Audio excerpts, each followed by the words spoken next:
بسم اللہ الرحمن الرحیم۔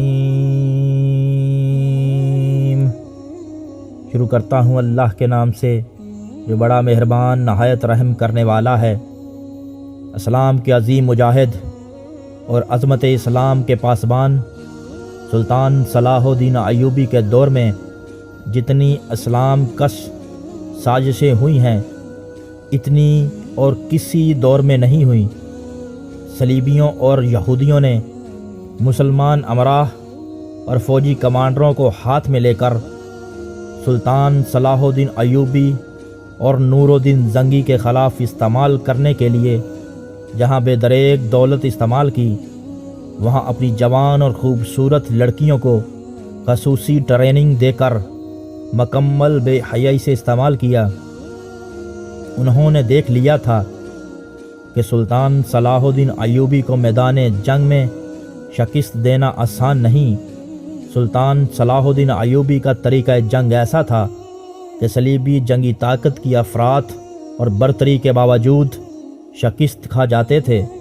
چنانچہ انہوں نے سلطنت اسلامیہ میں خصوصاً مصر میں جس کی امارات اور فوجی قیادت سلطان صلاح الدین ایوبی کے ہاتھ میں تھی، جاسوسی اور اس وقت کی نوجوان نسل کی کردار کشی کی مہم تیز کر دی تھی۔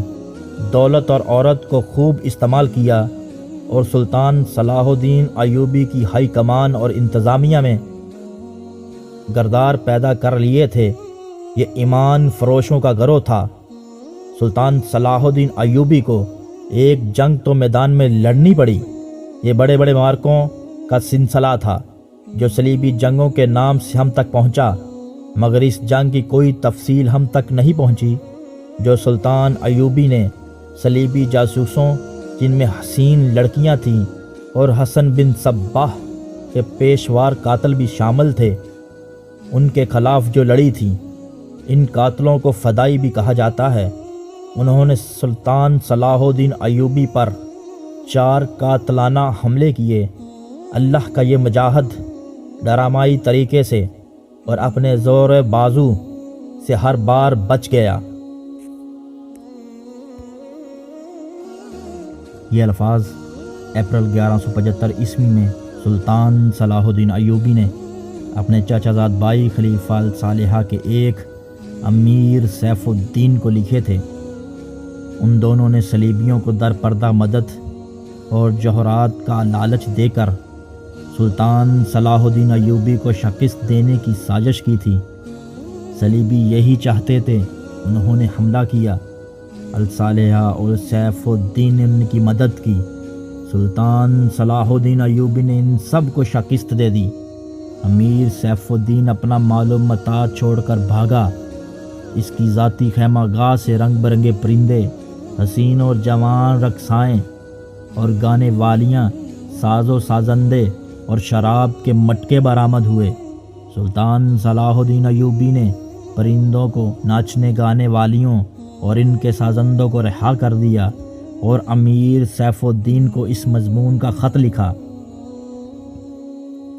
تم دونوں نے کفار کی پشت پناہی کر کے ان کے ہاتھوں میرا نام و نشان مٹانے کی ناپاک کوشش کی ہے، مگر یہ نہ سوچو کہ تمہاری یہ سازش عالم اسلام کا بھی نام و نشان مٹا سکتی ہے۔ تم اگر مجھ سے حسد کرتے تھے تو مجھے قتل کرا دیا ہوتا۔ تم مجھ پر 2 قاتلانہ حملے کر چکے ہو، تم دونوں ناکام رہے۔ اب ایک اور کوشش کر کے دیکھو، ہو سکتا ہے کامیاب ہو جاؤ۔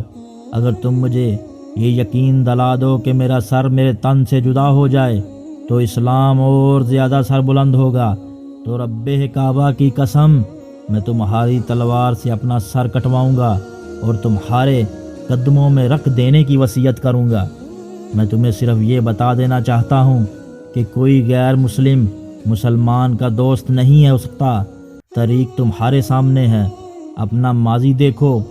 شاہ فرینک اور رمنڈر جیسے اسلام دشمن صلیبی تمہارے دوست صرف اس لیے بنے کہ تم نے انہیں مسلمان کے خلاف میدان میں اتارنے کی مدد کی۔ اگر وہ کامیاب ہو جاتے تو ان کا اگلا شکار تم ہوتے، اور اس کے بعد ان کا یہ خواب بھی پورا ہو جاتا کہ اسلام صفائے ہستی سے مٹ جائے۔ تم جنگجو قوم کے فرد ہو، فن سپاہ گری تمہارا قومی پیشہ ہے۔ ہر مسلمان اللہ کا سپاہی ہے، مگر ایمان اور کردار بنیادی شرط ہے۔ تم پرندوں سے ہی دل بہلا لیا کرو۔ سپاہ گری اس آدمی کے لیے ایک خطرناک کھیل ہے جو عورت اور شراب کا دلدار ہو۔ میں تم سے درخواست کرتا ہوں کہ میرے ساتھ تعاون کرو اور میرے ساتھ جہاد میں شریک ہو جاؤ۔ اگر یہ نہ کر سکو تو میری مخالفت سے باز آ جاؤ، میں تمہیں کوئی سزا نہیں دوں گا۔ اللہ تمہارے گناہ معاف کرے، آمین۔ سلطان صلاح الدین ایوبی۔